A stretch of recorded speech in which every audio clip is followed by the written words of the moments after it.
Voilà, eh bien, merci pour ces deux exposés qu'il faut évidemment essayer de mettre en relation, parce qu'on a un peu le sentiment d'une contradiction entre les deux constats. Euh, Aggravation des écarts d'un côté, ni aggravation ni resserrement de l'autre. Les méthodes sont différentes, et je crois qu'il faudrait un petit peu approfondir ce contraste entre les deux exposés pour qu'on soit sûr de bien comprendre. Alors évidemment, on a déjà commencé à le faire dans nos discussions internes, mais je crois que c'est important de partager ces discussions avec le public. Antonine, vous vouliez intervenir? Oui, peut-être pour éclaircir les choses, je ne sais pas dans quelle mesure le public l'a compris, mais effectivement, les données ne sont pas les mêmes, et les données sur lesquelles l'objectif non plus n'est pas le même, mais les données sur lesquelles j'ai travaillé ne permettent pas de mesurer l'évolution des revenus en tant que tels de la population, étant donné qu'à chaque date, la répartition par décile des ménages franciliens fait qu'on aura toujours 10% des ménages les plus pauvres et 10% des ménages les plus riches. Donc ça, c'est la première chose. On n'est pas sur des données qui permettent d'évaluer l'augmentation de la pauvreté en termes de revenus. Et la deuxième chose, c'est qu'effectivement, moi, ce qui m'intéressait de voir, de mettre en évidence, c'était la répartition de la richesse et de la pauvreté sur le territoire francilien, plus que les trajectoires de revenus des ménages eux-mêmes. Mon objet d'étude était la commune, le territoire communal, et non pas le ménage. Oui, alors Yannick. Il ne vous aura pas échappé que nous ne travaillons pas sur la même région, en fait, par ailleurs. Oui. En plus. Voilà, c'était le troisième point, c'est qu'effectivement... Ouais. Mais ça n'explique pas tout. Si, mais en même temps, l'agglomération parisienne est prise dans ce processus de polarisation socio-spatiale sur lequel j'ai beaucoup insisté et qui est une caractéristique des grandes villes mondiales. On observe ce phénomène-là sur toutes les villes à partir d'un certain seuil, effectivement. Enfin, ce qui est important de noter, c'est que Yannick travaille toutes choses égales par ailleurs. C'est-à-dire, et c'est une comparaison qui figure d'ailleurs dans le condensé, dans le résumé que vous avez dans la brochure. Vous savez, vous pouvez étudier, enfin c'est quand même dans le domaine de l'éducation qu'on a les analogies les plus fortes. Vous pouvez étudier la valeur ajoutée d'un établissement scolaire indépendamment de son recrutement social. Vous pouvez dire tel lycée à Gennevilliers ou à Pierrefitte, ou etc., compte tenu du public qu'il a, de son recrutement social très pauvre, avec une forte proportion d'immigrés par exemple, etc., eh bien en fait, fait énormément pour le taux de réussite au baccalauréat. Une fois qu'on a défalqué les effets qui sont liés à la composition du public. Et inversement, un lycée de l'Ouest parisien, finalement, compte tenu du public de très haut niveau qu'il a le privilège de recevoir, n'a pas nécessairement une valeur ajoutée très forte dans la création d'un certain taux de succès au baccalauréat. Et donc vous pouvez dissocier les effets d'établissement des effets de public. Vous pouvez dissocier les effets de territoire des effets de population. Les populations peuvent s'enrichir ou s'appauvrir avec la crise sans que les effets de territoire suivent nécessairement. C'est cette dissociation qu'opère Yannick, qui peut aller évidemment jusqu'à un certain point, parce qu'il y a quand même des interactions entre le territoire et les populations. Mais l'opération, ce que fait Antonine est complètement différent. Elle reste dans les populations sans essayer de les détacher, sans tenter de dégager ce qui serait un effet du territoire propre. Alors la question que je vais poser à Yannick, on en a déjà un petit peu discuté, donc cette question ne sera pas une surprise, mais au fond, qu'est-ce que c'est qu'un effet de territoire ? C'est quoi ? C'est la cristallisation d'une histoire, d'une géographie, d'un certain nombre d'atouts ou de désavantages, une histoire industrielle particulière avec tous ses aléas. Est-ce que ça cristallise une tradition de politique locale plus ou moins interventionniste ? On a le sentiment que ça peut être beaucoup de choses, et j'aimerais que tu puisses nous éclairer peut-être un petit peu sur ce que tu entrevois dans l'effet de territoire à force d'avoir réussi à le dégager.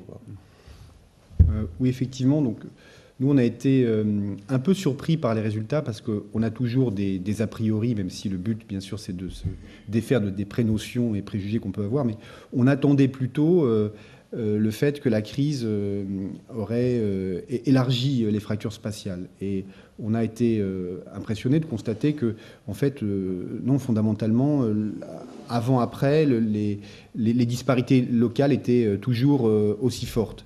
Et effectivement, l'évolution de cette disparité, ou la stabilité d'ailleurs, ne s'explique pas par les caractéristiques des demandeurs d'emploi. Et plus généralement, d'ailleurs, la part de la variance expliquée par les caractéristiques des demandeurs d'emploi est relativement faible dans l'ensemble des disparités locales. Donc, il y a des effets de territoire, effectivement. Si ce n'est pas les personnes, c'est lié au lieu. Alors, qu'est-ce qu'il y a derrière ces effets de territoire? C'est effectivement une très bonne question. Donc, il y a beaucoup de choses derrière ces effets de territoire. Il y a d'abord la localisation des activités économiques, la localisation des entreprises elles-mêmes, le type d'entreprise, le volume d'activités économiques, la structure de ces activités. Donc ça va jouer un rôle, bien sûr, très important. Et puis, les phénomènes donc, de distance à l'emploi entre les lieux de résidence et les lieux d'habitation.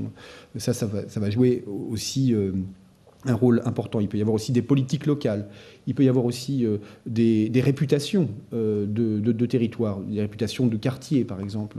Il peut y avoir des effets aussi liés à la composition socio-économique des quartiers, mais pas simplement aux caractéristiques de demandeurs d'emploi, mais à des effets d'interaction, par exemple des effets de voisinage, des effets de pair qui peuvent jouer un rôle également dans l'accès à l'emploi. Donc il existe un grand nombre de déterminants, en fait, de ces liens entre le lieu de résidence et le lieu de travail, enfin, qui déterminent les chances de sortir du chômage localement d'un territoire à un autre. Donc, et d'ailleurs, c'est tout un programme de recherche d'étudier ces différents déterminants, de faire la part de ce qui vient de la localisation des activités, ce qui vient des effets de voisinage ou des effets de réseau, ce qui vient des effets de réputation. Enfin, il peut y avoir beaucoup d'effets qui sont en jeu et c'est tout à fait intéressant de les analyser.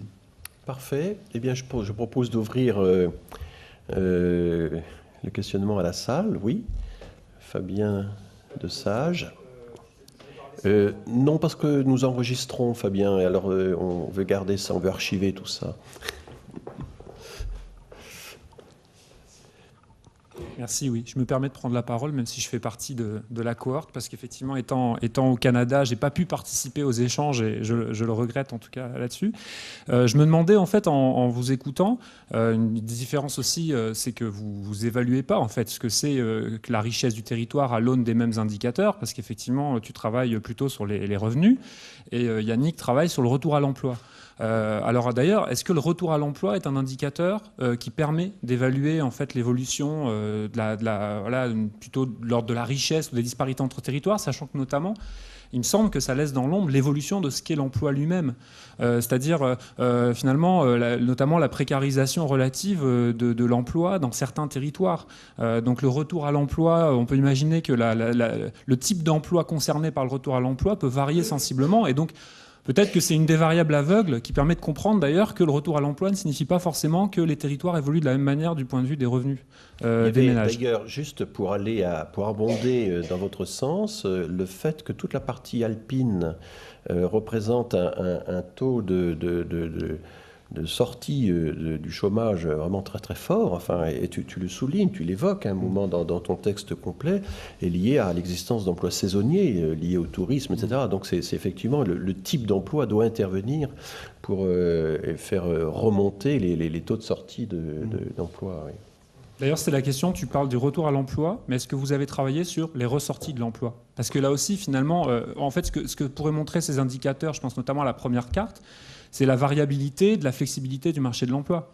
C'est-à-dire qu'effectivement, localement, il y a des marchés de l'emploi où on sort et on rentre plus rapidement, mais on en ressort aussi très vite. Et on sait que les politiques de l'emploi, les politiques de réduction du chômage ont beaucoup joué aussi sur la capacité de sortie, même temporaire. Donc, combien de temps ceux qui sont sortis du chômage restent-ils à l'emploi?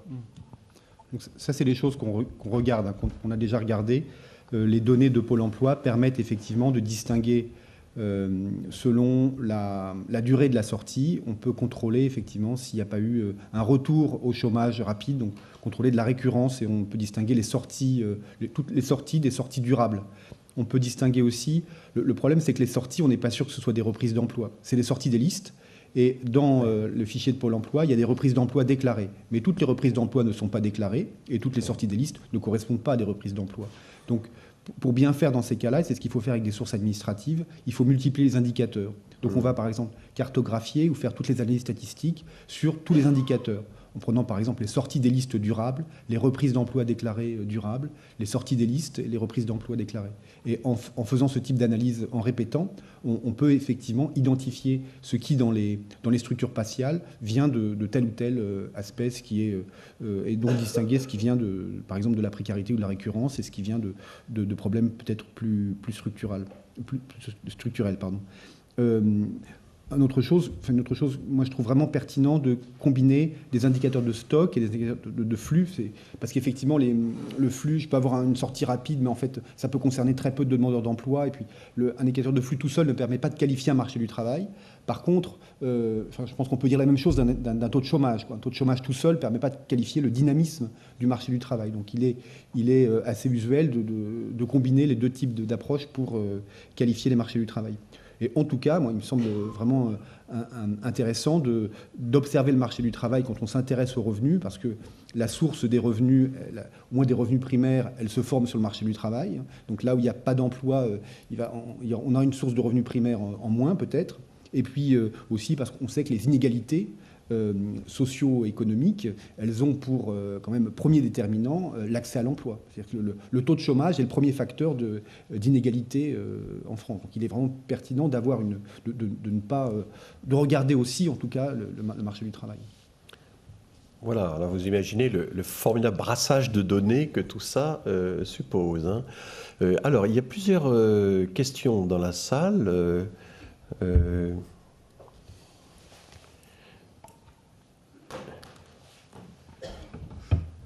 Donc, vous êtes maître de conférence à l'Institut catholique de Paris. Je me suis souvenu de ça, voilà. Merci, rebonjour. Donc, Sophie Rouet-Lambert, oui, tout à fait.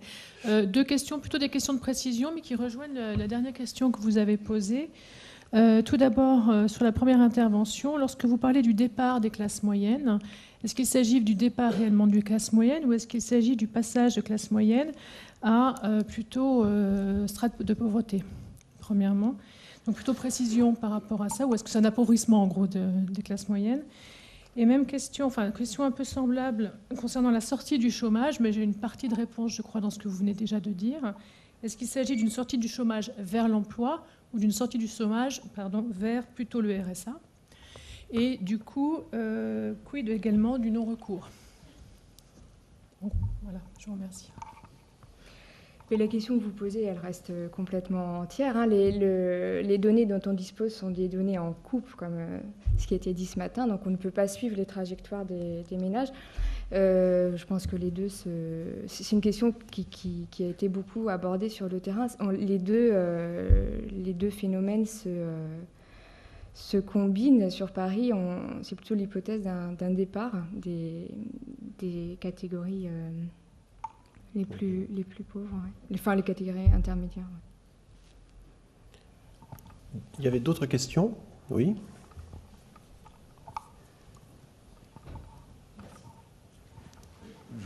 Marc Jaouen du PUCA.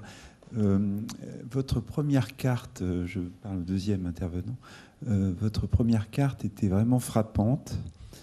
Et je voulais vous signaler que la zone rouge sur la côte atlantique n'est pas le Poitou-Charentes, mais c'est la Vendée. Oui, alors, je me disais aussi, oui. Je me suis dit en le disant. Alors la Vendée est une énigme. On ne prête qu'aux riches, mais bon. La Vendée est une énigme, mais elle est connue pour son très fort dynamisme économique et son tissu de PME. Son tissu de PME. PME, oui.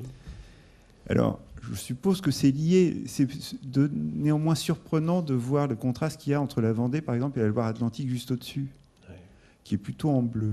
Alors, j'ai un ami vendéen et je lui posais la question. Et tous les gens qui passent en Vendée le constatent. Enfin, à chaque carrefour de route principale, il y a des zones d'entreprises avec des entreprises dynamiques, et c'est des entreprises de taille moyenne, Cugnot, enfin ce genre, Beneteau, Jeannot, etc. Enfin, c'est lié à beaucoup lié à la construction navale ou au bois, parce qu'il y a des ports à bois dans le secteur, etc.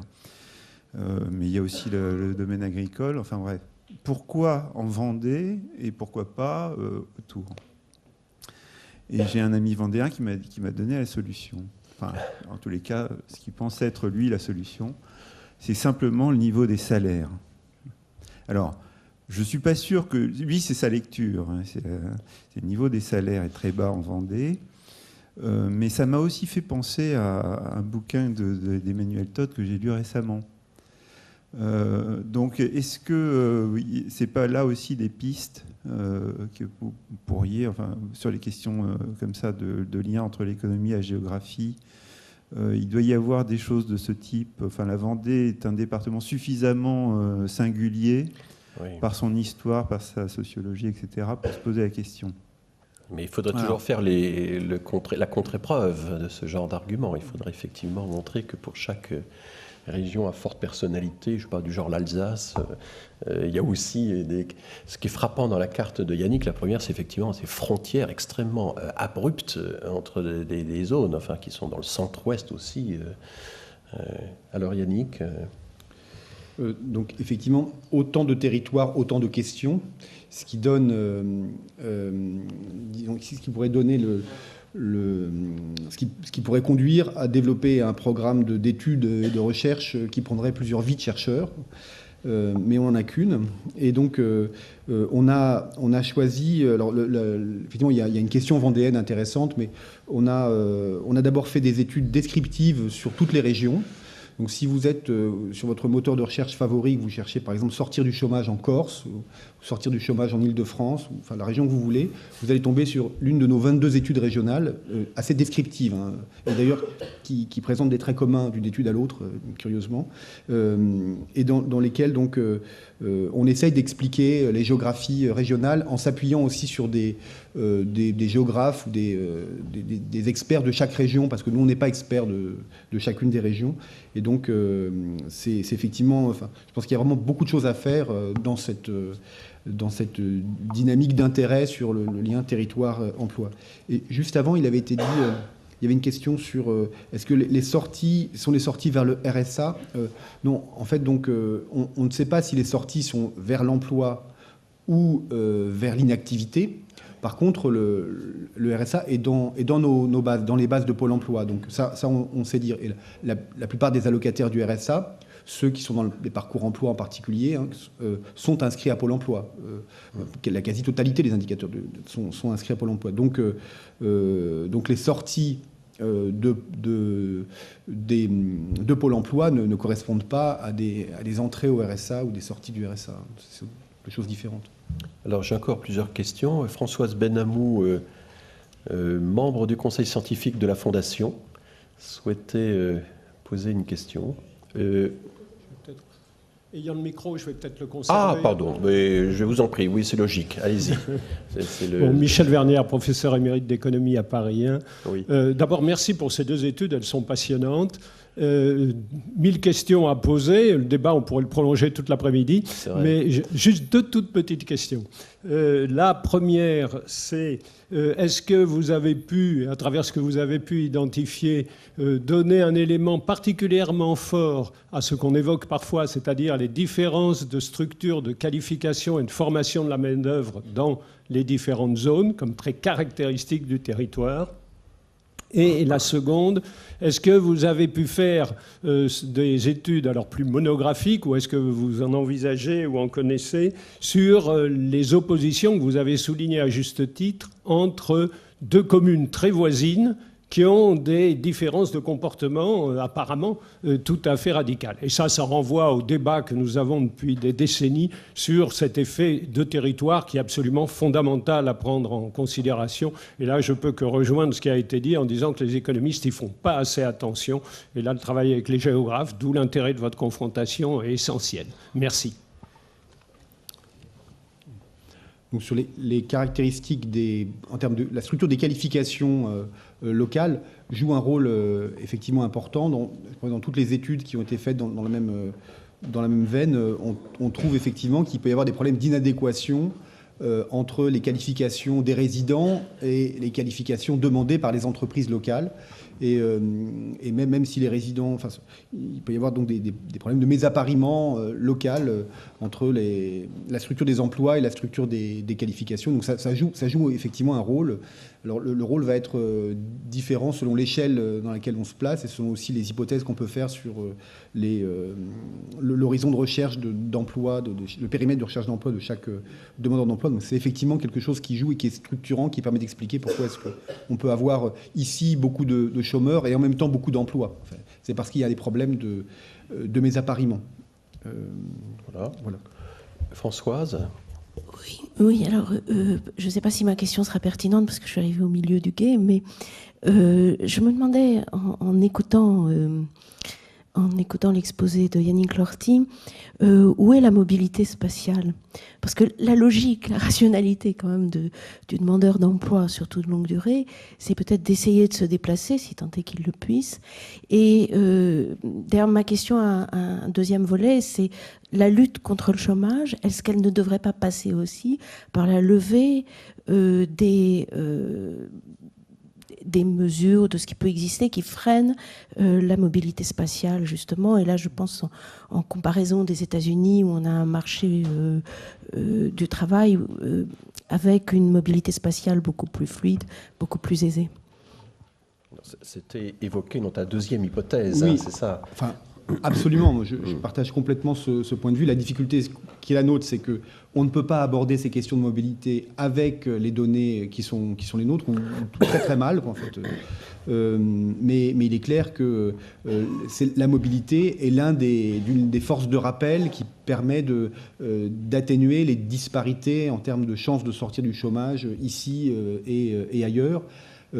Force est de constater que ces comportements de mobilité des demandeurs d'emploi semblent insuffisants pour réduire les disparités spatiales. Donc il peut y avoir donc des tas d'explications, mais il y a d'abord le constat. Alors, peut-être qu'on pourrait aussi avancer dans la qualification des mobilités des demandeurs d'emploi et plus généralement d'ailleurs des ménages les plus défavorisés sur lesquels il y a des difficultés de mesure particulières. Mais il est clair que ça joue un rôle, que les obstacles à la mobilité vont jouer un rôle important dans la persistance de ces disparités locales. Tout à fait.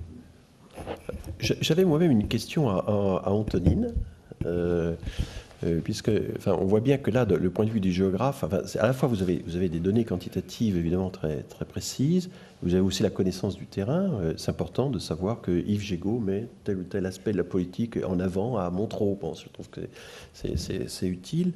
Et surtout, ce qui me frappe, c'est ces trois profils différents. Il y a des communes qui, à la fois, s'embourgeoisent et se paupérisent aux deux extrémités, celles qui font l'une sans faire l'autre, et réciproquement. Enfin bon, est-ce que là, d'après ce que vous voyez, votre connaissance des lieux, vous pouvez justement dire si ces mouvements d'embourgeoisement, de paupérisation sont liés à des entrées et des sorties du territoire, à des emménagements, à des mobilités spatiales? C'est difficile de répondre de manière systématique à ces questions, mais on s'est posé la question justement sur le cas de Stein, qui a connu même si la municipalité ne met pas du tout en avant, Stein est plein de grues, comme les autres communes de la proche couronne nord. Et donc, à Stein se développe une accession à la propriété. Voilà. Et donc, il y a eu effectivement un apport de population extérieure.